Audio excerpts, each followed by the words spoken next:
What is good, all of our listeners and viewers? Welcome back to another episode of Games and Groceries. My name is Adam. And I'm Liz. And this is the last episode of 2020! Woo! We're here with episode 130, where we're going to be talking about the good, the bad, and what we're looking forward to in 2021 with our special guest, AbsoluteProdigy. But first, we've got some news for you. Yes, we do! We're here. We're live. We're not live. This is pre-recorded. Yeah. So, we are alive. Oh, we are alive. Thank God we made it through 2020.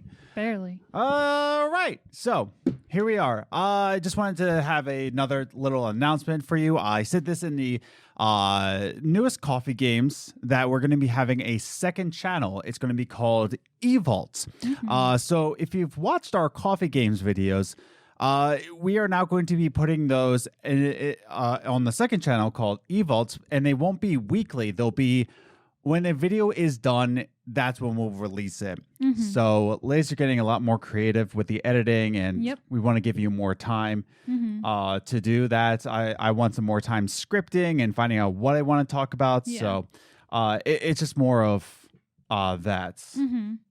Anything you want to add? I didn't want to talk for you. No, it's it'll just be really good. I actually did start watching some After Effects tutorials today. Oh. Just so I can get to know what it does and its abilities, when the right time to use it is, when it's better to just use Premiere. So hopefully that'll make, keep those other videos even more interesting as time goes on, as I learn how to use all the different things in Adobe that we have and don't use. Yeah. So we'll be filming we already know what we'll be filming. We'll be filming the first one on January 3rd, I think. Yeah, so we'll be filming it January 3rd, and it will be released when it's released, but we're hoping to this won't be the most major one. No, this is just to get our feet in the water and get a video up. Yeah, so within 2 weeks, I would say. But we still want to work on this, but we don't want to perfect it in a way where it won't get out forever. But yeah, it will be called eVaults. We'll let you know on our social media pages when the channel is up and live and has the first video on. And speaking of social media, I just want to get that piece of updates. I already said it in Coffee Games. We already hinted at it. So we talked about it on our other podcast, What's the Biz? You can check that out. We talk a little bit more about it and why we're starting a second channel. So if you want to learn more, definitely check out What's the Biz. Links are down below. And in terms of social media, we're on Twitter at Gaming Groceries, or you can follow us individually on Twitter. I'm at Ace the Grocer. And I'm at Journey First. So follow us there. Be friends with us there. But you can also follow us there on Instagram, Games and Groceries, all one word, where you can see some behind-the-scenes photos, some memes here and there, and some questions I'll ask you about the discussion we'll have on the podcast. Wow! You can follow us on Twitter, Instagram, and Facebook, and I will ask you a question regarding the discussion that we're about to have, and we want to have your input and talk about it on the show. We also have a website, gamesandgroceries.com, where you can listen to all the podcasts from the website, as well as you can find out what the audio versions of the podcast are. Where are they? Find out from the website. And then finally, if you haven't yet, if you enjoy gaming podcasts, definitely subscribe to this channel. Games and Groceries Podcast is now only going to be podcasts on here. So if you're into that, if you like gaming podcasts, this is the place to be. And be on the lookout for the new channel, eVaults. It's going to be up and live pretty soon. And with all that said and done, let's bring on our guests. Let's bring them on. It's time. Let's do it. Let's bring on our buddy, AbsoluteProdigy. Woohoo!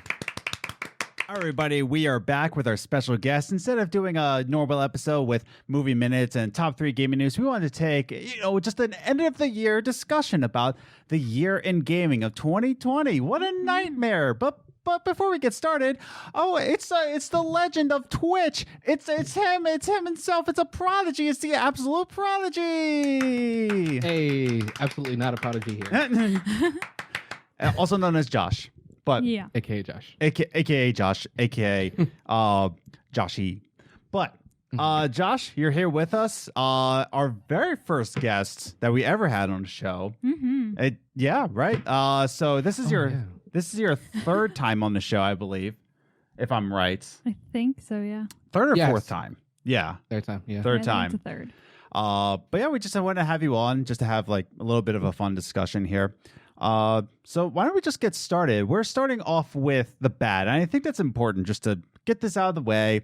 It's the easiest, it's the lowest hanging fruit of 2020, the bad of 2020. The epic fails of 2020. So, the very first thing I want to talk about, and I told everybody on this table, they can bring up whatever they want to as well. But the bad being the launch of the next gen consoles, right? And I think the entire year we were just trying to figure out what's going on with these consoles. We didn't know the price until September. We didn't even know what they looked like. I don't think we knew what they looked like until the month before, if I'm right. I think PS5 first came up with theirs before Xbox. Yes, I think so. No. That's it was Xbox first. Xbox was first because we were calling it a fridge, and then the PS5 came out. Right. Yeah. And now it's just a disaster. It was. I think in terms of like on the topic of next gen consoles, I think we have to tie in like entirety of PC gaming being on the fritz due to shortages everywhere. That's true. Because like Nvidia especially. Yeah. Well, no, it's not even especially Nvidia. It's AMD, Nvidia, CPUs, like everything. Jeez. Because of the whole. As it was one YouTuber says it. The human virus. The human malware, actually. Yeah. He says it. Human malware. That's the best way to put it. Like, all of that was just bad. Like, people, they just didn't know or just didn't think that everything would just be on shortages. Yeah. So you're more into PC gaming than I am, or even Liz is. Why don't you explain a little bit more? Like, what kind of shortages did you have to like take away some builds? What was your experience like as a PC gamer in 2020?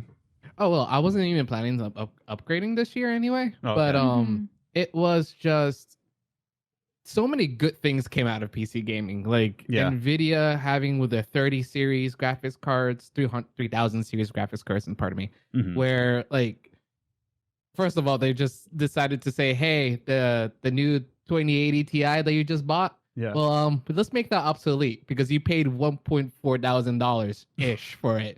Now, that same tier graphics card is now $300. Oh my god! So now think about that in terms of like all of those shortages. Yeah, like it's been really good for Nvidia for that, and AMD and AMD. They just both of them just like didn't realize the scope of whole like PC gaming. It was. It's really bad. Even like at the beginning of the year, I remember watching a Linus Tech Tip video. Him saying, if you're gonna buy a PC, buy it now because there will be shortages. And guess what? Everything is on shortage. Like it's gonna be horrendously difficult for you to even buy like a computer right now, unless you want to pay like scalper's price.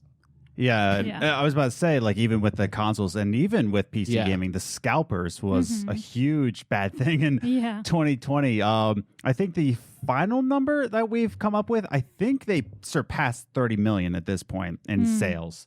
Scalpers have. Scalpers, wow. Yeah, scalpers have come out. I think the latest number was 28 million a couple weeks ago. And I'm sure by now it's coming close to that 30 million mark. So much so that the UK government got involved with scalping and have made laws with computer sales with scalping. They've made specific laws for computer and console sales for scalping that they can't sell it over the retailer price.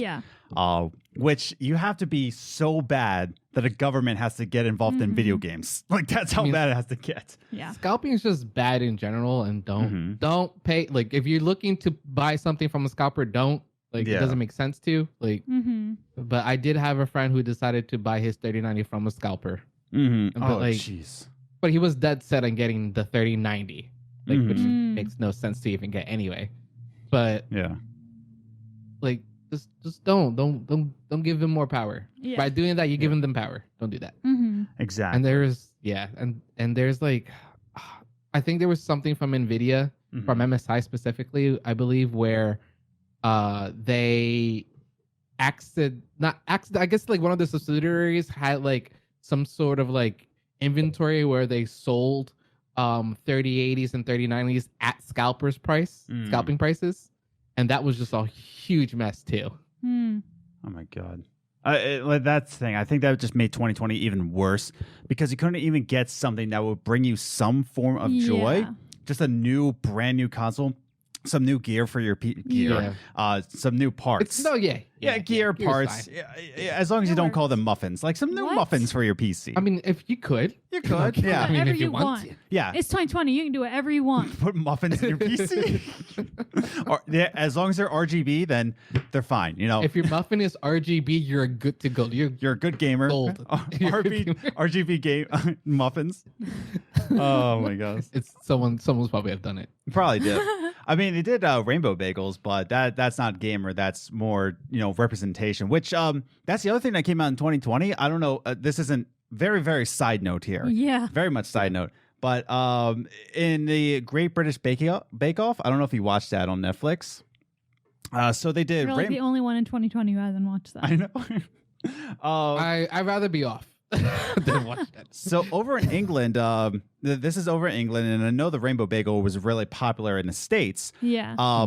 But Paul Hollywood, he did the technical for Rainbow Bagels, and Prue just said like, "Oh, what do you think these? Why do you think they made these?" And Paul was just saying, "Oh, I think it has everything to do with like healthcare or something like that." He didn't give idea. Didn't give any representation to the LGBTQ. He didn't get that dense or something, or just out of tune, out of touch. Excuse me. I guess he was out of touch because I was just thinking like, how do you say that on television? How do the producers say like let him go like? They didn't cut it out. They're just like, yeah, that's safe. Yeah, it's about healthcare. And I'm like, oh my god. Like, maybe they just have no idea over there. I guess I don't know, but I don't know. Who knows? Very much a side note. Yes. Before we get to the big one, the bad of 2020, there's a couple things I wanted to bring up too. I kind of want to like not go too much into the bad because we've all been reminded of what's bad. We all know what's happened that's bad in this year. But I think something else that happened in 2020 that I completely forgot. Of course, Casey Hudson and Mark Dara leaving BioWare, that was a major hit. But But Dan Houser leaving Rockstar. Yeah. That was a huge hit. That happened in 2020. And I can't even remember what happened. I can't differentiate this year to last year. Like, you guys were like, oh yeah, we found out what the consoles looks like a month before. I'm like, I feel like I've known what those consoles were looking like for like most of this year. I have no sense of time this year. I don't know what's happening. I know. Like, rolling everything up. Yeah. It's so. And I think that these major heads of studios just really took a hit, especially for Rockstar. Dan Houser was, the founder. He was one of the founders of Rockstar, and he left. So his creative mind is left. And same thing with Casey Hudson and Mark Dara leaving BioWare. Now we're at this hope of just hopelessness, I should say, that these people who were very gifted, talented people left the studios, leaving those IPs just behind. In the same way where Ken Levine left, was it 2K? I guess he left. I'm looking at the wrong person. Yeah, I'm trying to think like what studio made BioShock, and I know it's by 2K. In the same way, Bethesda owns ID Software or id Software, but BioShock. Yeah, I just looked it up. Yeah, is it just 2K? Let's see. Yeah, I thought it was just a different studio, not just like it's by 2K. Yeah, I don't know. Yeah, it's just 2K. BioShock. Yeah, so when Ken Levine left a while back ago, I think it was that same kind of hit, and the fact that it happened in 2020 just left a lot of gamers kind of in that unbalance. Now, I kind of want to just like bring that up because there's not much else to say other than, man, that's just a major hit. What I do want to bring up, and this is why I'm very, very excited to have Josh on this, Pokemon Unite. So honestly, I don't even know what Pokemon Unite is. You didn't hear about that? Nope. Yeah, I don't think, or if I did, I didn't even know. Yeah. So I don't. Pokemon Unite was right after the Pokemon Twitter account kept saying, and the social media accounts. Oh, right. The MOBA. The crappy ass MOBA. Yes. It was after like something big is coming. I'll get excited, get hype, and there was this countdown. They had, I think it was part of a Nintendo Direct too, or like a Pokemon Direct. It was part of the Pokemon Direct. Yeah, I think it was the Pokemon Direct. It wasn't even part of it. Yeah. And they're just like really like you gotta get hype, and then that's what they revealed. That happened in 2020. And I forgot that happened this year too. Yeah, it's just what did you think, Josh, when they first released that? Did you have any positive vibes about it, or just like, what is this? Honestly, when I saw this, I literally thought League of Legends. And funnily enough, League of Legends has their own now mobile app called Wild Rift. Oh, really? Which is completely separate. Yeah. So that's gonna be interesting. If they, and that was launched this year. That was launched this year. Yeah, Wild Rift. They like announced it a couple months ago, and that was launched this year. And Pokemon Unite is still TBA. I don't know. This literally looks like a Mobile Legends Bang Bang meets. Oh wait, so Pokemon Unite still doesn't have a release date? TBA. It's still TBA. What? Yeah, I'm on the website. It's still TBA. How difficult, like, is it to just release something like that? Like, you have the formats. Just run with it. I guess they just want to see which Pokemon to use, I guess. Because like some screenshots I see Snorlax, Lucario, Charizard, Pikachu. And I think like just having that happen in 2020 where we're already getting kicks in the stomach and the Pokemon company has to do that to us, saying like something big is coming and we're thinking like, oh, is it, Silver remastered? Is it, anything other than this remastered? Or is it a new mainline? Are we getting DLC for Sword and Shield? Like, I want a Pokemon MMO and they give me a Pokemon MOBA? Yeah, or even a Pokemon MMO would have been so much better. But, but why Pokemon MOBAs? I just feel like that it fits in a way because of Pokemon battles. I understand that. But it doesn't fit the brand, I feel like. I just feel like it only fits the brand because Japan, I feel, has a better market for MOBAs than the States do. But that's pretty much it. Yeah. I don't understand. But actually, for MOBA, I was looking, I remember where... I think it's more in China. Like Wild Rift stuff. Yeah. The big mobile, like... The biggest thing related into mobile is China. Like I was about to say there's a massive base for anything mobile related. Yeah, so I'm probably trying, like they're probably just trying to tap into that market. Yeah, which has the biggest gaming market in the entire world. I feel like right under. I think we're right under, or we're third. I think there's another country that's in between us and China that probably EU. Yeah, I was about to say probably like EU. Yeah, all that. I wouldn't be surprised about Germany or France being in between. But yeah, that was just a huge kick in the stomach of like, why? Why is this? Yeah. On the subject of Nintendo, did you hear about all the other Nintendo related news in terms of like what they're doing with the Smash community and the Splatoon community? So we would bucket that in for bad of 2020. Bad on you, Nintendo. Yeah, we actually reported on it a couple episodes ago, especially with the Slippy mod, and Nintendo just said, "No, don't have a tournament. Don't unite with each other. Don't have a good time." And I understand the implications of having an illegal mod. I get that, but Nintendo didn't even offer a solution. Yeah. Well, technically, what the Slippy mod does, it doesn't really. Like, it just makes you go online. That's it. Really? It just makes you go online. That's so dumb. Yeah, so it's just another thing that Nintendo is trying to stop all sorts of modifications or emulations. They're shutting that all down. Like, there's a lot there for Nintendo, and Nintendo needs to get better at this. They do, and they Nintendo really, and at the same time, when everybody says Nintendo needs to grow up, I did a video before with the green screen video. Find it on the channel. Just go exploring on the Games and Groceries channel. I did a video called, Nintendo will be a forever company. Like why Nintendo will last forever is because they're so protective of their IPs in the same way Disney does. Yeah. Like Disney does not screw around with their IPs. And that's why they continue to survive. As stingy as it is, the more protective of your IP it is, the more you won't be copied, the more you'll stand out. But on the other hand, wow, this sucks. Like you're so protective that you start to make your IP feel what's the word I'm looking for? Inaccessible, I guess I want to call. Just untouchable. Yeah. So it's untouchable in a good way and a bad way at the same time. So it's just terrible what they're doing. Yeah. But I get it as a business standpoint. It's just dumb. I kind of don't, because the esports, like, there's a strong esports community for Smash. Like, there's money to be made there. And what Nintendo does is they don't put any money. They have, like, other companies who come in and say, yeah, let's do this. And they just go ghost. Nintendo just ghost them and say, okay, here's like 50K.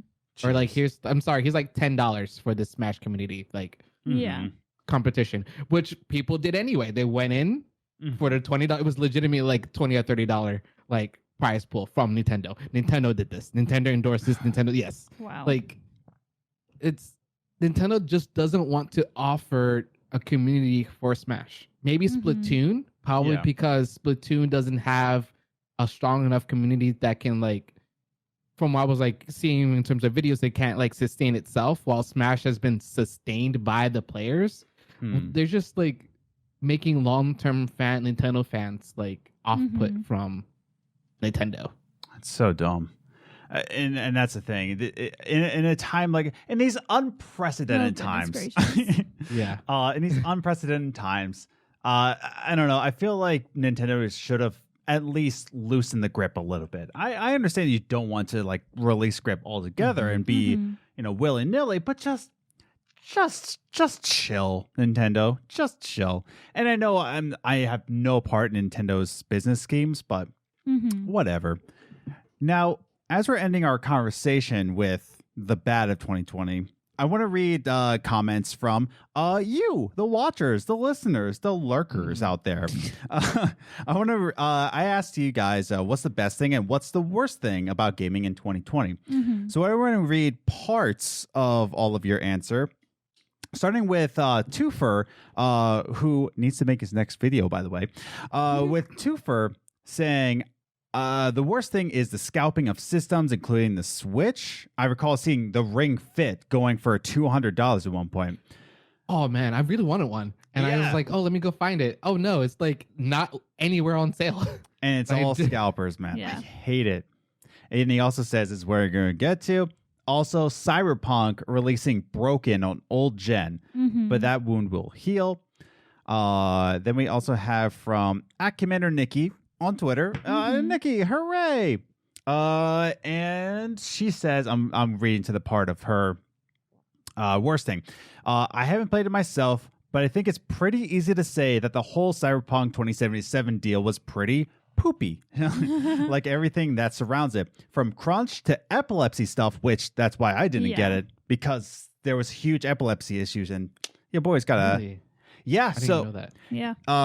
I'll explain it after I read it. To glitches and other things, and the whole deal with it, and not being able to play it on current generation. Yeah. And then finally, we also have from Oh Damn, It's My Ketty, who says the constant backlash and controversy surrounding crunch, meaning also Cyberpunk. Yep. Not a simple issue as many think. Not to mention the loud toxicity directed towards devs, and that's even death threats towards Cyberpunk. Yeah. And yes, what Nikki is talking about with the epilepsy thing, there was a sequence within Cyberpunk that they did not give a warning about. Reviewers gave warnings saying, listen, this can trigger epilepsy. What the most messed up part was, and my point is it was in a EULA, but no one reads the EULA. What the messed up part was, and like you said, it's in the EULA. It was actually a sequence of flashes that medical practitioners use to trigger epilepsies. Yeah. To do studies. It was an actual way. So they did it on purpose. Yeah. It's not just like... It had to have been on purpose for you to get it exactly the same. Yeah. And I have a history of epilepsy where I won't have seizures, but I will black out. Like I'll just hit the ground. There won't be anything there. Exactly. And so I was like, I'm staying away from this thing. Yeah. Absolutely not. But yeah, so basically the worst part about 2020, in my opinion, and it looks like in a lot of people's opinions, was Cyberpunk being delayed, Cyberpunk with the glitches, people being toxic against the devs who had nothing to do with these delays, it being a buggy mess on current generation. It was just a game that's been looking forward to since 2013 to just totally put a... And I think you're hearing that more as an answer simply because it's the most recent. I think so. Like we said, we have lost all sense of time in 2020. So much has gone wrong, but this is the most recent one that we can remember. Yeah. So that's I think also why that was everyone's answer too. So I agree. Josh, what do you think about this? Oh, I own Cyberpunk, and I think it's one of the... a lot of my friends, some of my friends like it, some of my friends don't. I'm not on the fence that I don't like it. It's just I feel like it's an empty world where I can't attach to any of the characters. Yeah, I've heard that. And I just can't. Like I could go there and do stuff, but I don't feel like I have a reason to do those things. Like the epilepsy thing, I don't even know what section is that. Like I don't know. I need to figure out what section that was because I remember reading about it, but I didn't know it was exactly like something to use to wear in the medical field in which to induce one. Yeah. I remember hearing it was part of the ULA, but like no one reads that, and it wasn't even part of like they immediately after they heard that it was immediately patched in the next time to say portion of the games have it. Yeah. But like what?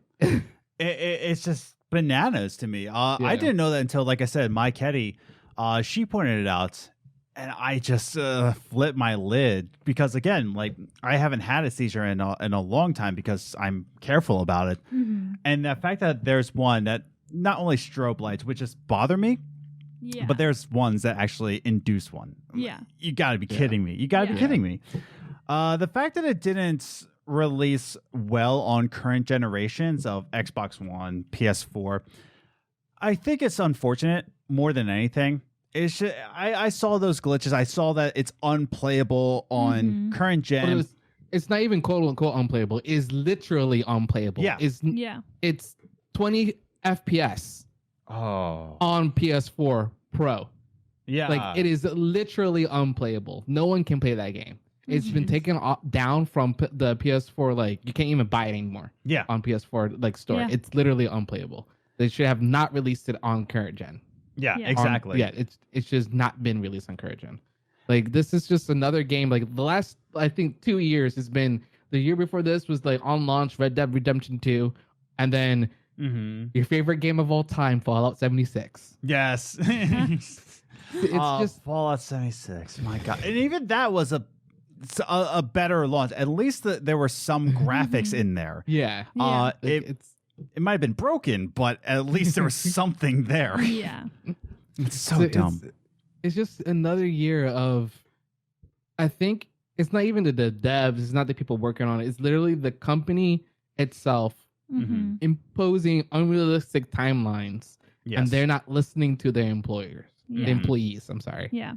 So it's like, main takeaway, stop doing this, guys. Like I understand there's a massive hype, but I'd rather take a delayed game than this mess. And the people who's complaining about delaying the game and then having this mess, and like the person who falls into both buckets, like complaining about both, calm yourselves. Exactly.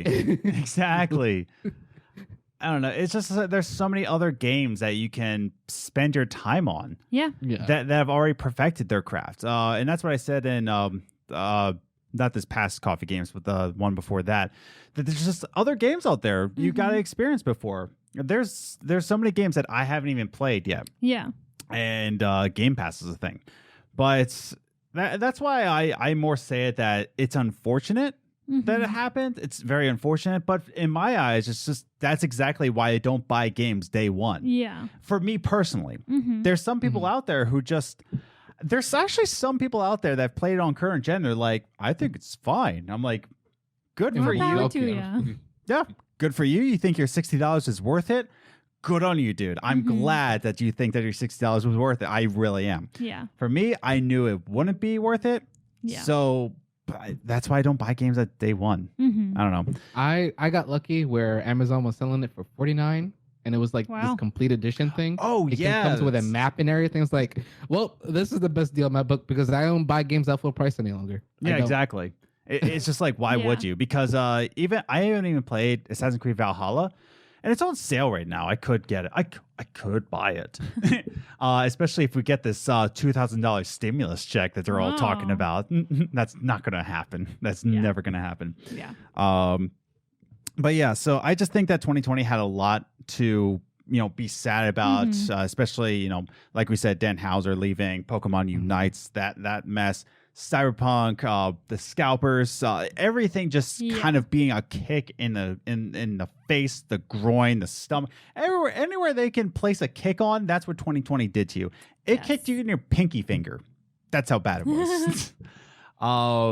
But it's possible. It's possible, Josh. Anything else we can think of that was bad in 2020 in gaming? Everything. Well, not everything, because in our next section we're going to be talking about something. But any other thoughts before we move on? No, I don't have anything else. Yeah, I'm glad that we can't think of anything more. Other than the human malware. I don't know. Other than human malware. Which is actually going to be affecting gaming up until spring, like early summer. Yeah, up until May. That's what Phil Spencer said. Even like this may have delayed your games now, but it's going to really affect games trying to come out in early 2021 because that's what's really going to get affected. But we'll see. Who knows? But if we have no other thoughts, I think it's time we have some good vibes going. What do we all think? Good vibes? I agree. Cool. Let's actually talk about it. Let's actually talk about the good of 2020. Oh, wait. I messed it up, but we're live. The good of 2020. The good work of 2020. All right, so now we talked about the bad of 2020. Now I kind of want to bring up the good of 2020. And I want to bring up a really easy one here. Something that we all can relate to, something that we've all experienced here in 2020, in March of 2020, when the whole pandemic started. Yep. Animal Crossing New Horizons. So I think personally it was the game of the year. Being as it was the theme of 2020. Yeah. Sure, Doom Eternal was great. Sure, Last of Us Part 2 had its great moments. But I think in terms of the theme of 2020, it was definitely Animal Crossing. So what do we all think? Liz, you're a big fan. Josh, you're a big fan. I'm just over here being a fan. I'm actually over here being a fan. After I played it, honestly played it for like 3 weeks, probably 2 weeks. And I was like, I don't feel that same attachment as my GameCube days with Animal Crossing on the GameCube. And it was just, I don't know, I just couldn't.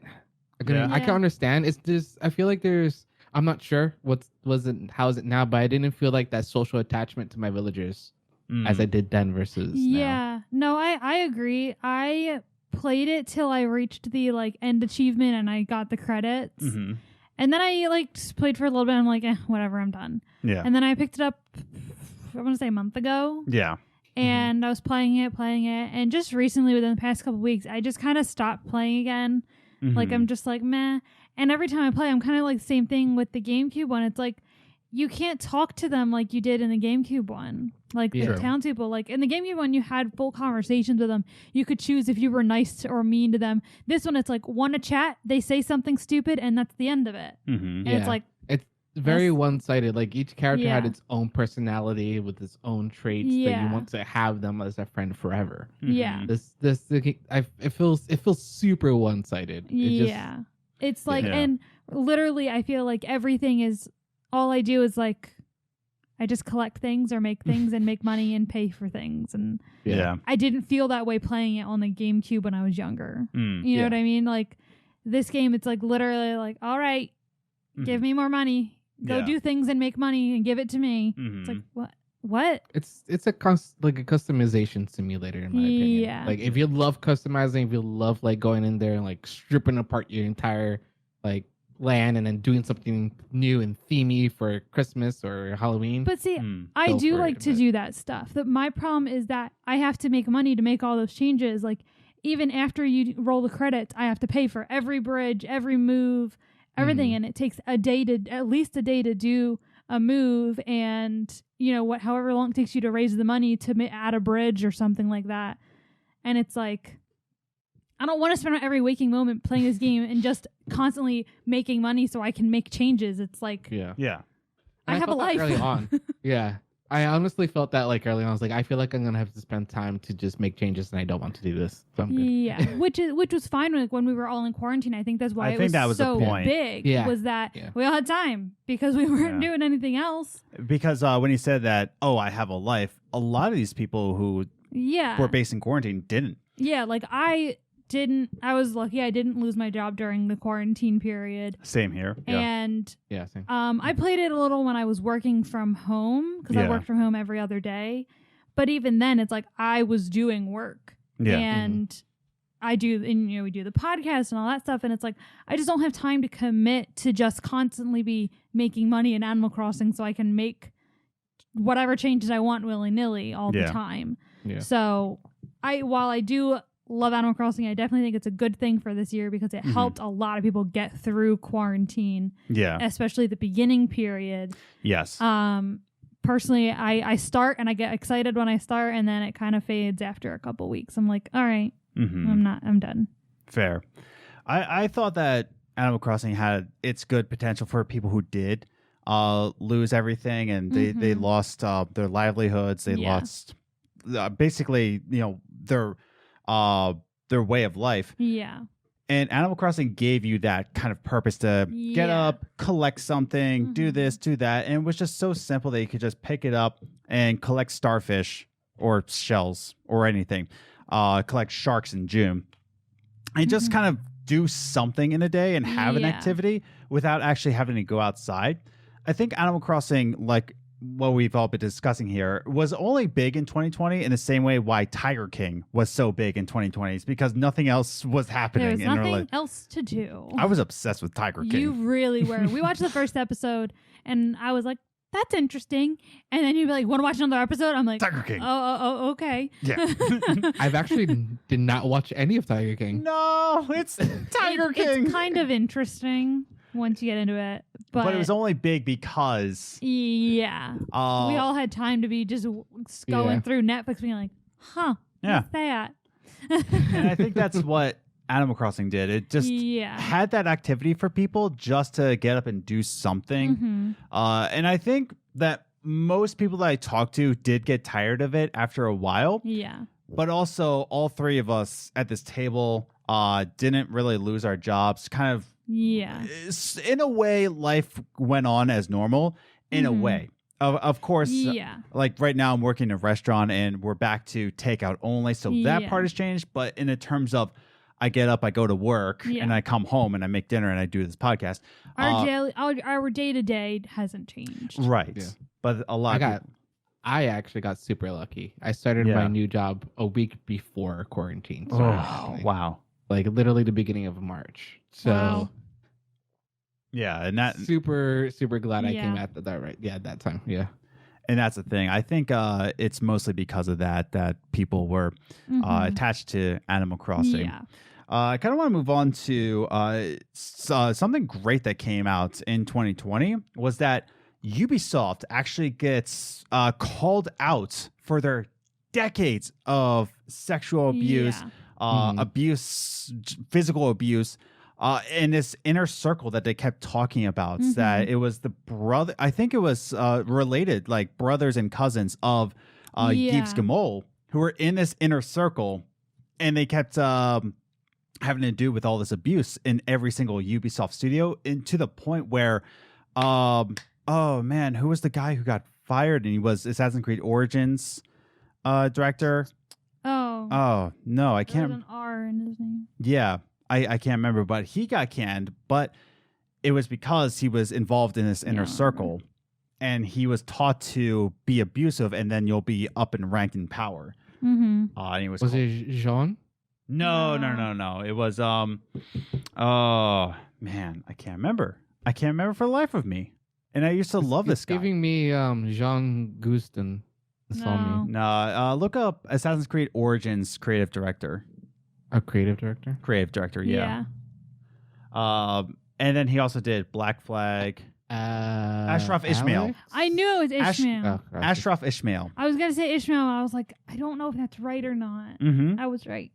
That's yeah, name. and I used to love the guy. And then, he got called out for his abuse with his staff.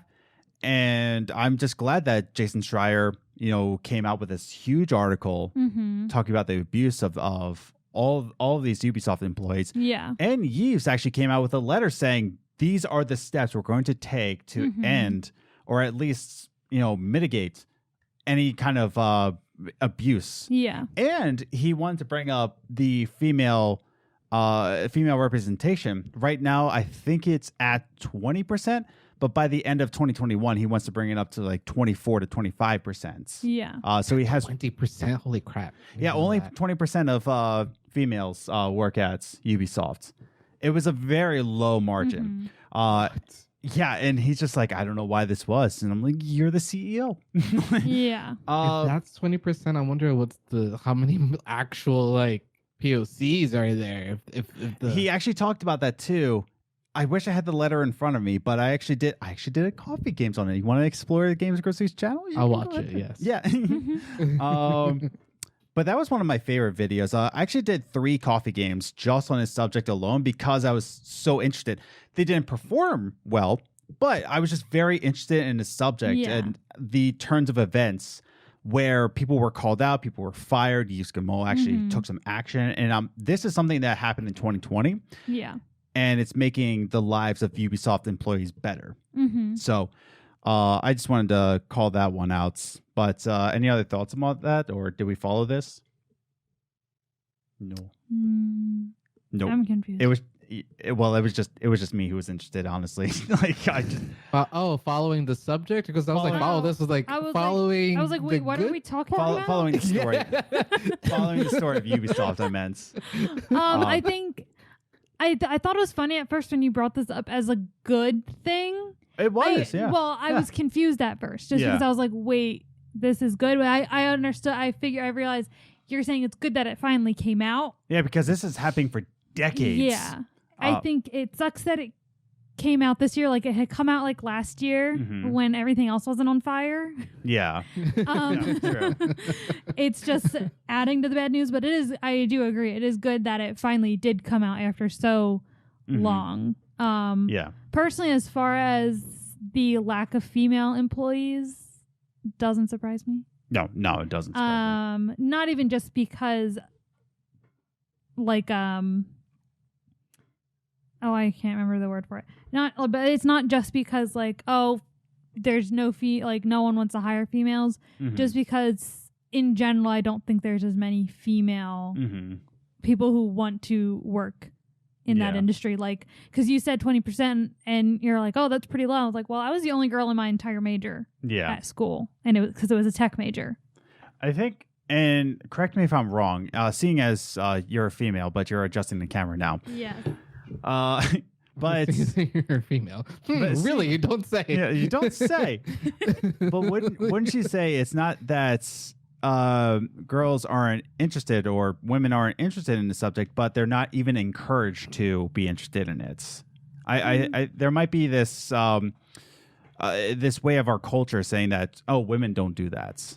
Yeah, I think not that they're not encouraged. I wouldn't say not even encouraged. It depends on the house you grew up in. But I do think that people don't think to talk to girls about it. Yeah.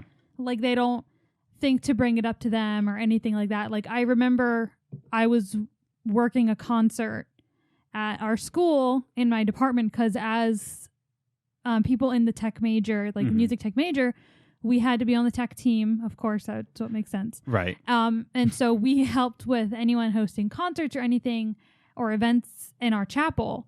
And I was running this one event, and this guy who was the producer of the event and had every right to like tell me what they want, but he would like just started taking over my position, and and then he started messing up. Yeah. I'm like, well, maybe if you just let me do my job, like I could tell he thought I did not have the education to be doing what I'm doing when it was on the one department in that whole department that I knew what I was doing. It was the graphics. That's what I ran every single week in chapel.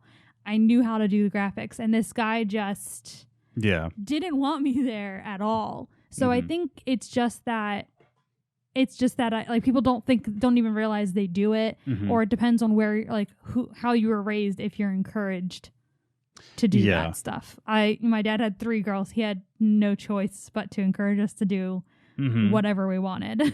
Exactly. Josh, do you have any thoughts on this? I want more female devs.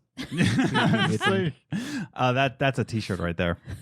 That would be a funny t-shirt. Well, what do you think about and I wish I had the letter. I think he gave the percentage of POC representation.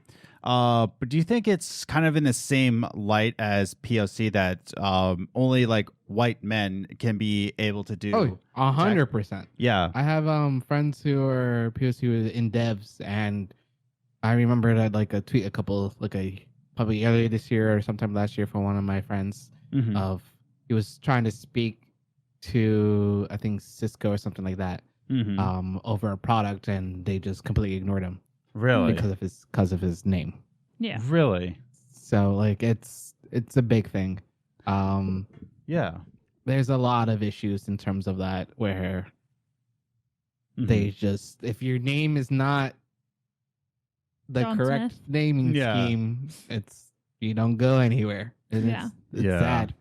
It's like we need more once again, when we're talking about diversity, we need like accepted diverse people. Yeah. Exactly. People accept it. Exactly. It's not going anywhere.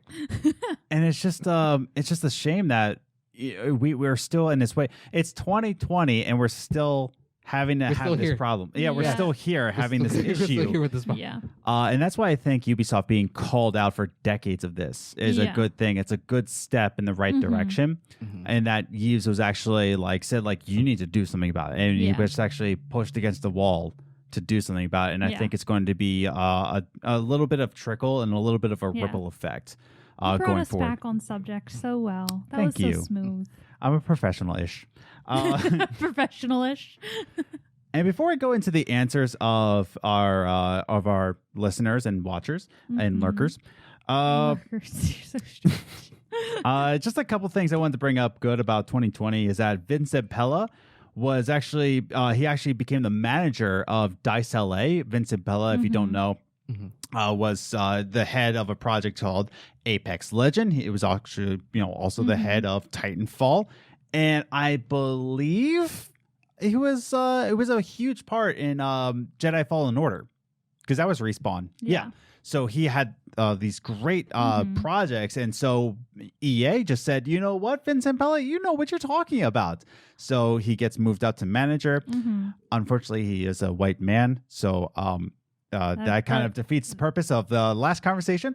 But good for you, Vincent Pella. But that does go back to when the last time we had Josh on, when we were talking about diversity, is that don't promote someone just because they are a female or another. I forget the words I was about to say. Just a token. Yeah, don't just promote them because it looks good. Promote them because they're good. Vincent Pella is good. He gets promoted. Yes. Exactly. Just make sure you're giving the opportunity to everyone else. So. Exactly. Yeah. If they do good projects and good work. Yeah. If Vincent Pell is better than the female competition he had, well then that's perfectly fine. Go ahead. Exactly. The other thing I wanted to bring up is that many veterans actually started their own indie studios this year. Yes. They left the industry. Quite recently. Yeah. I actually did not know this. Yeah. Yeah. Which I only ones? know it because we reported on it. So. I know that, and I wish I had my notes in front of me, but heads of Ubisoft and oh man, I wish I had my notes in front of me. But there's some major players in the game that started Yellow Brick Studios. So if you look up Yellow Brick Studio, you'll know some names from there. There's also ones from that started Bokeh Studios, Bokeh Game Studios, that came from projects like The Last Guardian, Gravity Rush, and most notably Silent Hill. The creative director behind Silent Hill started their own studio called Bokeh Studios. And there was another one, and I can't remember it. I think it happened this year. But they left due to we want to start our own indie studio, and I think that's great for 2020. Yeah, is that they're more. Did you find who started Yellow Brick Studios? Here I got Yellow Brick Games. Yes. Frederick St. Laurent. The Mike Laidlaw. Sorry Mike for butchering Laidlaw. his names. Yeah, Mike Jeff Laidlaw's huge. Sakai and Thomas Gru is his French name. Yeah.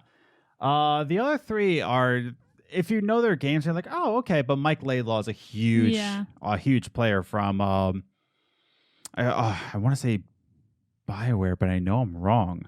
I wish I had my notes in front of me. Yeah, BioWare and Ubisoft veterans. Yes, that's right. But Mike Laidlaw had a huge part in the games industry, and then they all started their own indie studio because they want to get back to the very raw passion of video game building. So it's almost like a restart of the games industry. Did you even know that Mike Laidlaw was the former creative director of Dragon Age franchise at BioWare, and I love Dragon Age. Exactly, and now he's starting his own studio with other people in the games industry, which is fantastic, and I think it's going to be a great reset for the games industry. So now I want to go into, unless there's any other good news that we want to talk about that happened in 2020. Nope.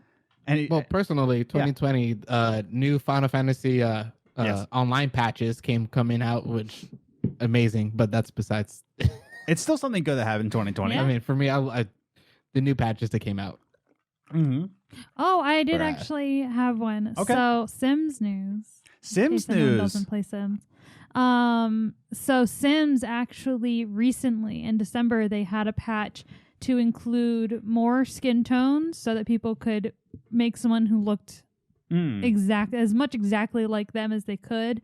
And they also added it so that like when you're doing makeup and tattoos and stuff like that, you can adjust it so it's as visible as it should be on your skin tone. So say you have a darker skin tone, you can make sure that a certain makeup that wouldn't appear as well, you can adjust it so that it appears properly. So it like works with the skin tones and everything like that. So that's just adding to the diversity in Sims, because Sims has always been equal opportunity for everyone, like in the game and representation and everything. So this just kind of went into like evolving and adding more to that stance that they have. I have a less impactful one, but Tony Hawk's Pro Skater 1 and 2 remaster. That was my good thing of 2020. I'm sorry. Which game you said? Tony Hawk's Pro Skater 1 and 2, a remaster. Well, which ones? No, I'm kidding. Now if they announce right before the year ends, like, by the way, Tony Hawk's Underground remaster, boom, and then just release it that day, like, like 2020, amazing. But Tony Hawk's Pro Skater 1 and 2 remaster has been my game of the year.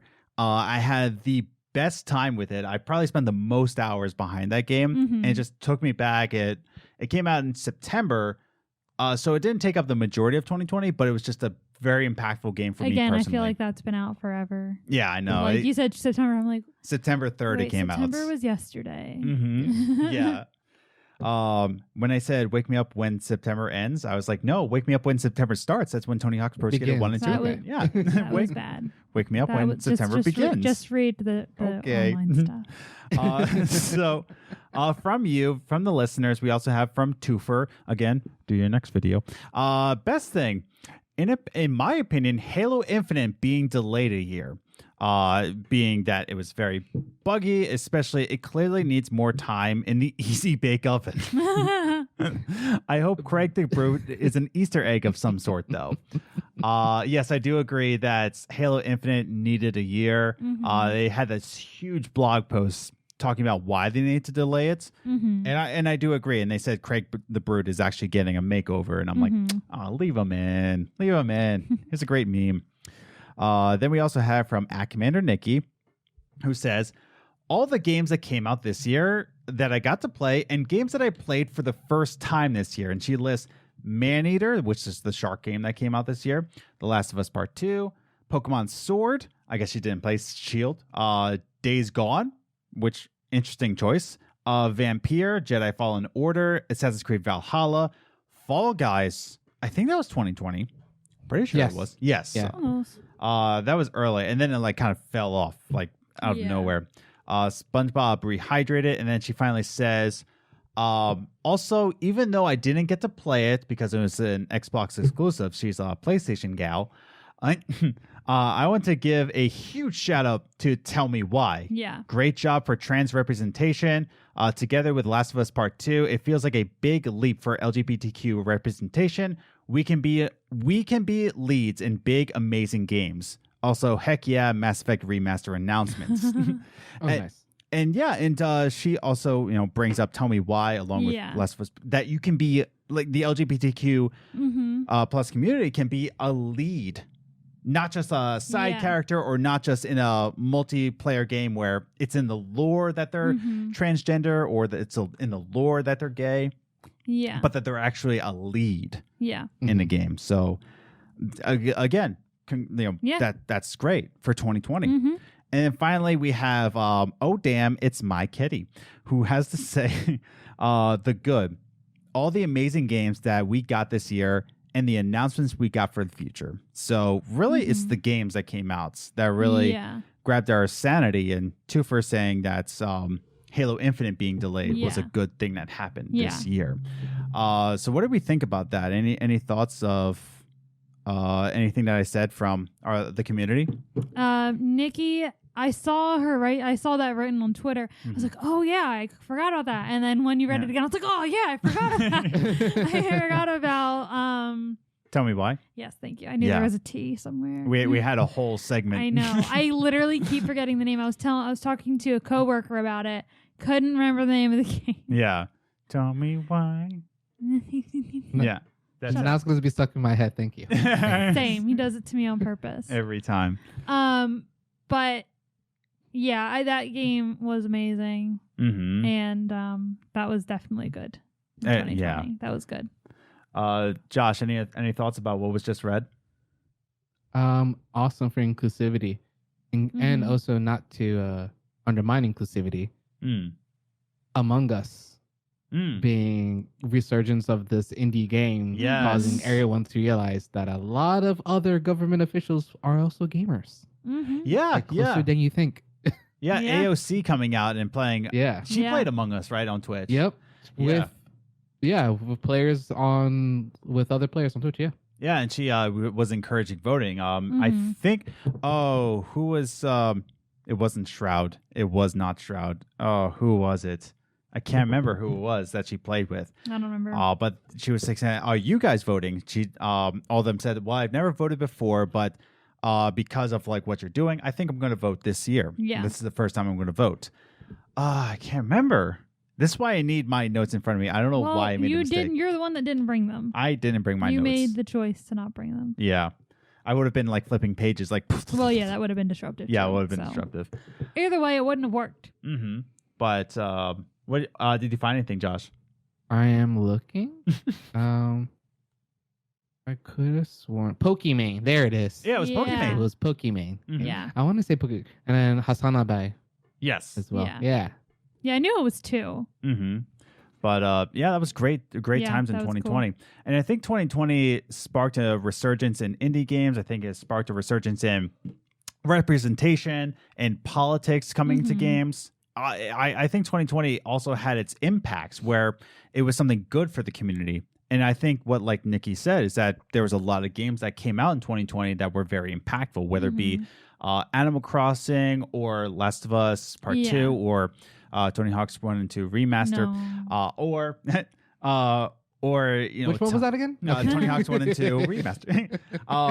And Tell Me Why. All these games were super impactful that happened in 2020 that actually had left a mark in people whose lives were in just a spiral of the unknown. Yeah. So I think video games really played a big part in 2020 being something good this year. So if there's nothing else we want to say, why don't we close out our discussion, right? With finally, this is the end of the year discussion. We're about to go into 2021. By the way, side note, remember when 2020 first started and they were saying, oh, end of the decade, and people were being snobby and saying, 2020 is actually the end of the decade. 2021 is the beginning of a decade. I 100% agree with that statement. Yeah. Now going into 20, no, you're right. 2021 is the start of the decade. Yeah. You were right from the start. I completely agree. Well, I remember when everyone's like, end of the decade, I'm like, what? Yeah, when they were saying that. Can you guys The end of the count? decade is when the decade actually ends. Yeah. Yeah. Not when the last year's like, And people were like, what? people were just like, no, 2020 is the start. And now we're at the end, like, yeah, you know what? It was not at the start. Let's just put it aside. But now we're gonna start with what we're looking forward to in the new decade. There we Wow, go. screw Yeah. 2020. Crazy.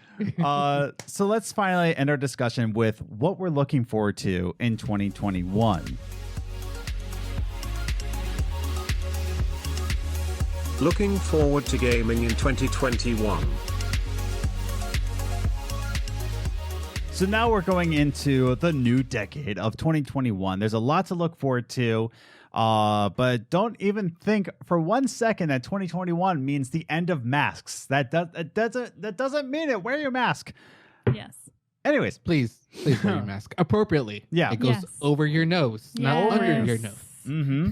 What I look forward to in 2021 is the education of how to wear a freaking mask, but that still won't Good luck happen. with that one. It's been happening since March, and people are still like, "How do I wear this?" And I want to punch them in the mask area. You wear it here. Anyways, so my first thing that I want to talk about, looking forward to 2021, is the potential that we can see with these new consoles. Right now, there's not much to play, especially on the Xbox Series X. There's not much there. Wait, Yeah. So let's really dabble on the Xbox Series X real quickly. Okay, go for I it. think personally, I've always had a PS4. I might actually consider getting the Xbox Series X or Really? this generation Xbox, because you could pay $20 to unlock the dev tools to I install saw that. RetroPie, Mhm. and you can play all of your retro games on it. Yes. And this is something that they won't change. Yeah, and So that's the crazy part is that you don't have to apply. There's no application. You're just like, okay, give us $20 and we'll give you the dev kit, basically. Like they'll give you the rights to like go in and pretty much mod your Xbox for $20. Yeah. And I think that's such a great thing to just for modding and for modding, because it allows you to use basically Windows apps Yeah. Wow. on it, and it's just literally a PC. It's just now. a PC. Yeah. Yeah. Like it's designed to look like a PC, and now it's pretty much officially a Acting PC. And it's crazy just to just think about that. And that's the thing. Like, there's not much to play on it, but in terms of what you can do with the Its console, ability. its ability, you can put on RetroPie. There's Game Pass. I think Game Pass is still one of the best values in gaming in general, just because for $15 a month, you're going to get day one access to a lot of games legally. Game Pass is amazing. Game Pass is fantastic. Yeah. That's the other thing. I haven't bought a game, like actually a game, in so long because of Game Pass. Yeah. Like I didn't buy Control, and then there it is. Like, oh, Control's on Game Pass. Like, what? There I go. Yeah. You got Rainbow Six Siege on Game Pass. Anyways, but I'm looking forward to the potential, what kind of games come out for these. Because at least for PS5, in terms of exclusives, you have Dark Souls, the remaster. Even Miles Morales is on PS4, but Miles Morales belongs on the PS5. Yeah. So there's not that many games in terms of launch, but I'm looking forward to 2021 where we get to see really the potential of what these consoles can do. Yeah. What about you guys? What do you think about this in terms of the new consoles in 2021? I mean, I'm excited to play PS5. Yes. I feel like the abilities are something that I'm more interested in. Oh, like the haptic feedback and the controller itself. Yeah. But I don't play too many video games, especially with just how this year's been. It just hasn't been on my radar. Yeah. So I don't have much opinion to look forward to as far as like in general, like the new consoles. And also we're not sure when we're going to be buying the new consoles. Yeah. So I just haven't bought, in the same way I don't buy games day one. I don't really buy consoles day one. Like I'm just, I don't either. Like if you're one of those people, good for you. Yeah. Spend your $500 and sometimes $1,000 for a console scalping. Idiots. Anyways, but that's the thing. If you want to do that, that's you, dude. I don't care about your financial situation. But I just don't buy consoles day one. Yeah. I'm excited to play the PS5 just to see what it's capable of, especially the Series X, what that's capable of. Josh, you were talking a little bit about the Retro Pi. Retro Arc, my bad. It's not Pi. Retro Pi is a thing on Pi. Yeah. Yeah, my bad. It's Retro Arc. Yeah. But are you looking forward to anything PS5, or is this a system that you're like not really interested in? The only reason why I bought my PS4 was because of Kingdom Hearts. So if Kingdom Hearts goes on PS5, I'll grab a PS5. Pretty much. It's literally that's like the only thing I look forward to. So if there's anything that's happening like that, I might even skip this generation if it doesn't come out on that. So yeah, fair. Doesn't matter to me. And that's just the thing. I still remember working in GameStop, and people were asking me, like, this was back in 2014, 2015, when the new consoles were like starting to really come in, and they started asking me like, oh, which console should I get? I'm like, okay, do me a favor. Go to the wall with Xbox One titles. Go to wall with PS4 titles. Which games do you like best? There's the system for you. Yeah, exactly. Yeah, it's pretty much. Yeah. It doesn't matter. Like they're like, well, which one's more powerful? Again, it go doesn't over matter to if the you wall. don't like any of the games they provide. Yeah, exactly. It's just like, who cares? It's like, do you like the games from the PS4? Do you like Gears of War? Do you like Halo? Get an Xbox. Do you like Kingdom Hearts? Do you like even Final Fantasy came over to Xbox? But do you like God of War? Do you like, that kind of stuff? Yeah. Go for a PS5. It's as simple as that. Just go for the console that has the games you want to play. Exactly. That's why we bought me a PS4. Yeah, because that had the games that I'm more interested in playing. Yeah, and I'm just a basic boy with Halo fandom, so unfortunately. But I like Halo. I like playing Halo, so that's why I'm on Xbox. Yeah. So but that's what I have to say. And now I do want to talk about, and Josh, you might have some thoughts on this. Since we're on the topic of the potential of new consoles, what about this news that's becoming, less of a rumor and more like very much convincing me that it's actually going to happen in 2021?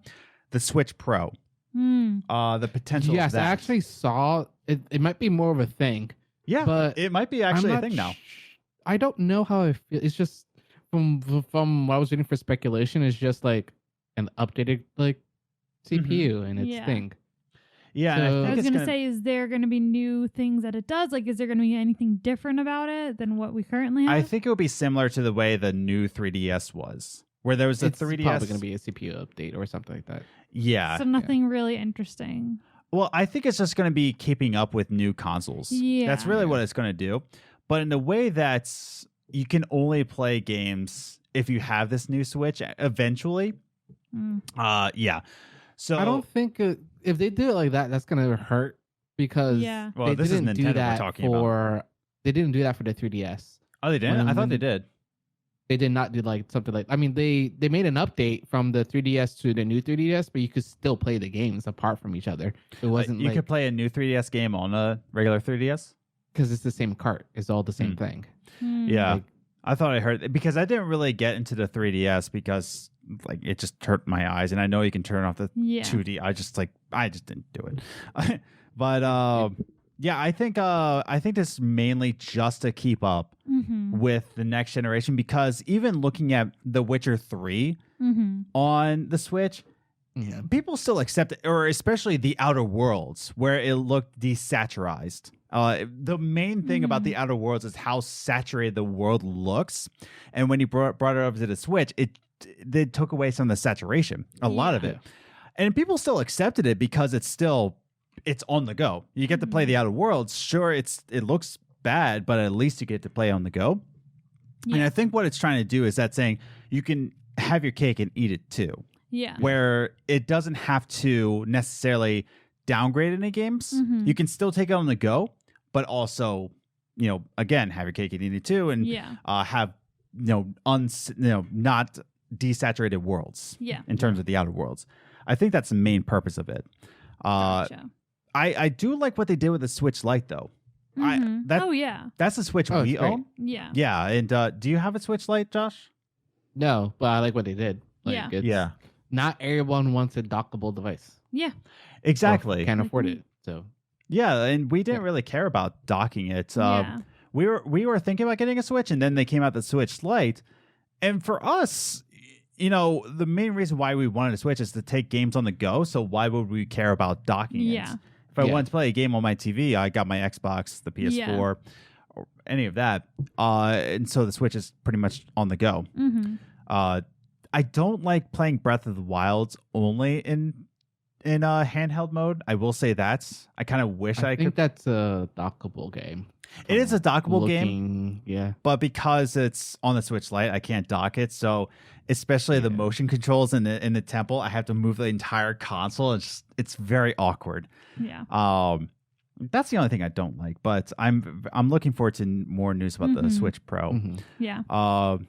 Other than new consoles, what are you two looking forward to in 2021 in terms of gaming?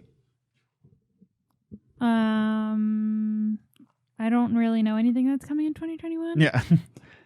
So I don't know. Anything? Me, Yeah. I am super excited for the New World, an Amazon IP. Oh, From okay. Amazon.com, Amazon IP called New World. Oh, interesting. It is basically what Sea of Thieves should have been. Really? Basically, yeah. There's no class system. You create your own class. Awesome. You create your own guild. That sort of deal. Hopefully, I pre-ordered it long ago, but hopefully it's good. Yeah. I'm looking forward to that MMO. And super looking forward to the Hogwarts game, the new Harry Potter like Hogwarts game, because it's supposed to be like open world in terms of Hogwarts. Yeah. And we were talking about this off camera. Yeah.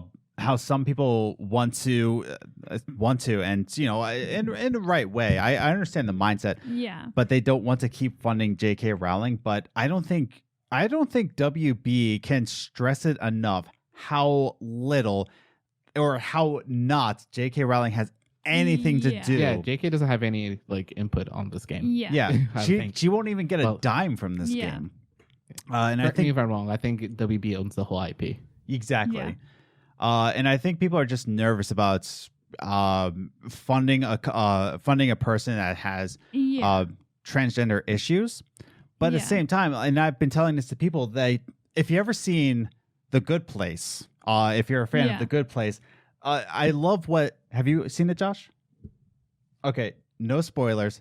But I definitely think everybody should be watching it because it has a lot to do with moral philosophy.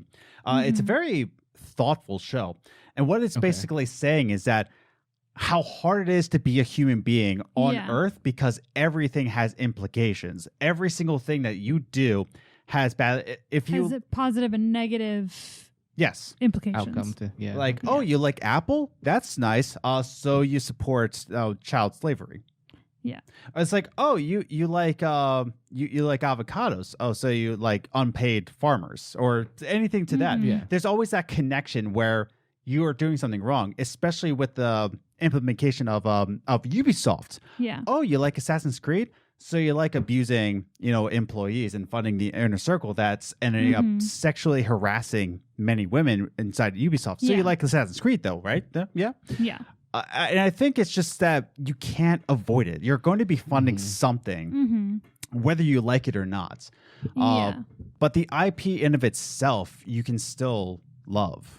And the other part of that you did mention in from that the Good Place pointed out was that yes, you like this, and that does mean you're supporting the bad people within that, but that means you're also supporting the people who did put all their time into doing it. Yes. And when you boycott it or don't use it, you're implementing you're making problems for the people who put their time and energy into it, who didn't do anything wrong. They just did their job, and you're making their job pointless. Yes. And you're now not supporting the good person in the situation. So either way, you're doing something that's hurting someone. Exactly.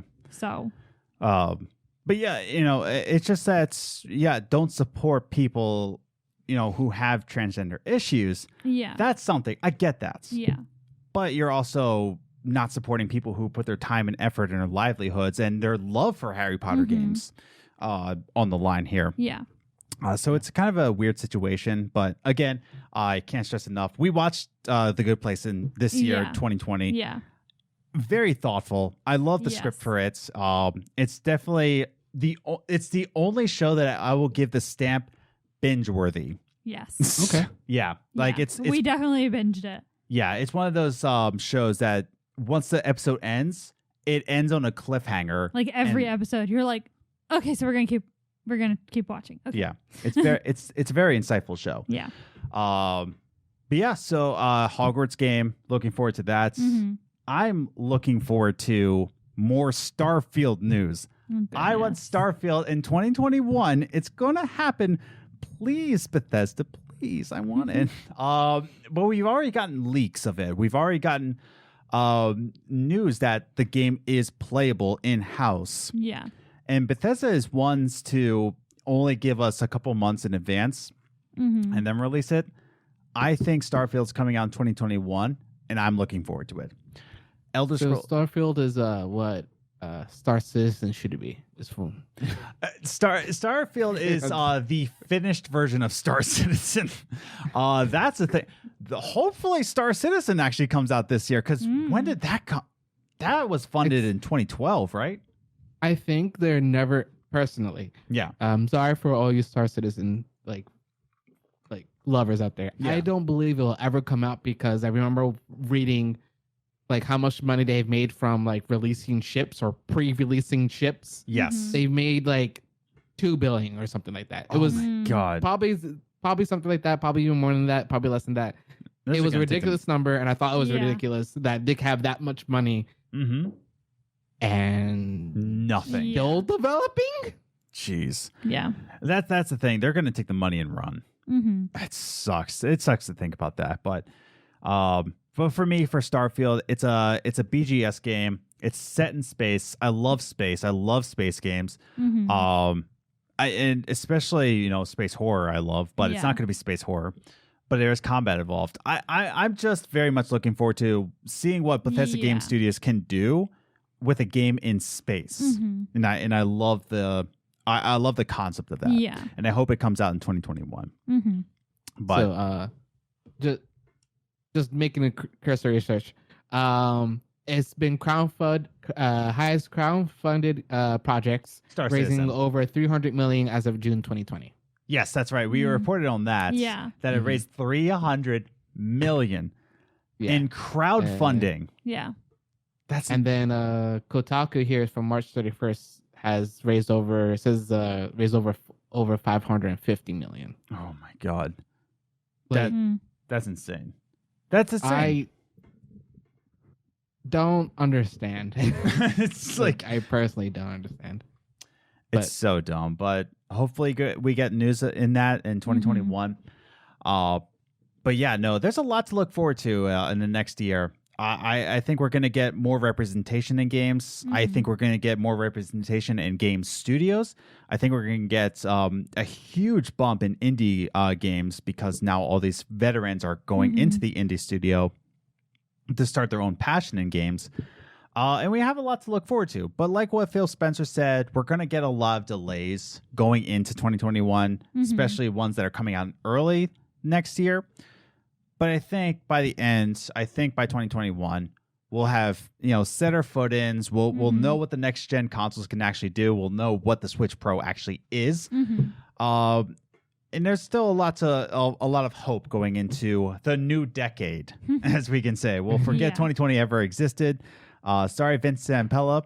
We love you, but you're staying behind in 2020. Yes. Anything else before we close out the show here?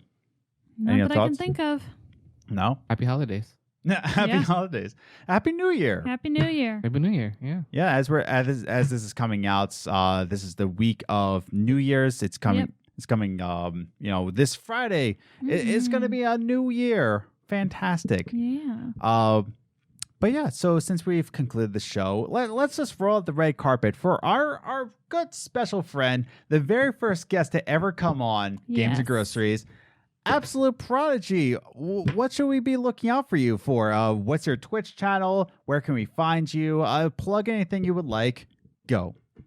Twitch.tv/AbsoluteProdigy. Trying to get back to streaming again. And at Twitter, I'm trying to need to be more active there. At Shinra. No affiliation to Final Fantasy. And I will have those links down below. Definitely check out his Twitch channel. Lately, you've been doing a lot of League of Legends. You've been playing Nier Automata. Is there any other games you've been playing? I'm trying to get more into emulation streaming, so I've actually started playing Baten Kaitos. That's for right, the yeah. GameCube. But yeah, I need to start doing that again. Yeah, I'm just taking a small break. Yeah. To start again. Yeah. Well deserved, by the way. I mean, it's definitely a mentally taxing year. So, but good on you. And he's definitely worthwhile to give your free Prime accounts Twitch funding to. So go ahead, do that if you're so willing to. But I will leave the links to his. You're not using it anyway. Yeah, you're not using it. Come on, just give it to. You're not using it anyway. Just give it to Shinra. Absolute Prodigy. But we thank you again for coming along to this end of the year discussion. It was a lot more chill. I hope you enjoyed yourself here. Definitely go follow. As always. As always. It's just chill. Come on. I never yell on this podcast. Never. Ever. Never. Ever? Never. Not even the last episode when I what's that? Not even a little bit. Not even a little bit. When I brought up Cyberpunk 2077. Camera's gonna turn off in like 2 minutes. Okay. So. I gotta end the show. So we thank you again for watching and listening to this week's Games and Groceries. We'll see you in the next year. We've got a special guest lined up for the next couple shows, so look forward to that. If you haven't yet, if you're watching us on YouTube, definitely hit that subscribe button, the notification bell. Once again, this will only be a podcast channel. Keep an eye out for our new channel called eVault. It's going to be coming pretty soon. So keep your eyes and ears open for that one. Keep your nostrils open for that one. You're so weird. And come on. Just hit that subscribe button. Hit it. Come on now. Hit it. Stop being foolish. Just right down there. Just hit it. Both are exhausting. Okay, we got to end it. Thanks again. Please, for the love of God, wear your mask and have a safe week. Bye. Bye-bye.